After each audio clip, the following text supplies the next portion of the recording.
আমাদের রাফেল ভাই আছে, অত্যন্ত খারাপ লাগলো একজন মানুষ। আসসালামু আলাইকুম। কিছু বলবেন রাফেল ভাই, যে এরকম একটা জায়গায় আমাদের ঝাড়বাড়ি একটা ঘোরা দল আছে, মাঠে কাজ করি, আমি তাদেরকে বিভিন্ন জায়গায় পাই, আমি মাইক্রোফোনে কথা বলি, তারা প্রতিযোগিতায় অংশগ্রহণ করে, কিন্তু সেটাকে ছাপিয়ে আজকে ঝাড়বাড়ির মাঠে খেলা হচ্ছে।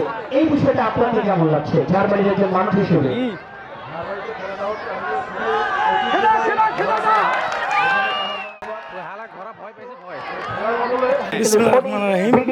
আসলে 3 নম্বর সদরগ্রাম ইউনিয়নের যে কামারপাড়াতে যে খেলাটি আয়োজন করা হয়েছে, এই খেলাটি আসলে জনসাধারণ খুব আনন্দিত এবং জনসাধারণের সাথে আমরাও সবাই আনন্দিত।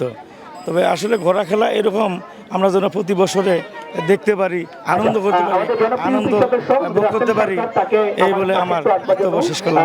আসসালামু আলাইকুম।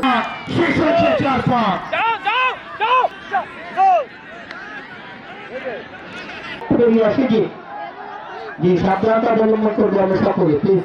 শেষ হয়ে গেছে সি গ্রুপের রাউন্ড থেকে আমরা সামনের বার এই জায়গায়, এই মঞ্চে, এই মাঠে নিয়ে আসবো। তবে আজকে তাসলিমা না আসলেও ভালো কিছু মেয়ে প্রতিযোগী তাদের ঘোড়া নিয়ে এসছেন, তাদেরকে আমরা খেলা উপহার দেবো এই মাঠে। 4-5 কিন্তু বাকি রয়েছে, দুপাক শেষ হয়েছে ইতিমধ্যে, আর 4-5 বাকি আছে।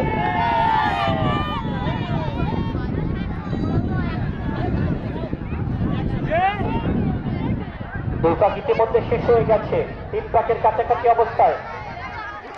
ও 3 পাক কাছাকাছি অবস্থায় দেখছিলাম আমরা, কাছাকাছি অবস্থায় সুন্দর একটা লড়াই।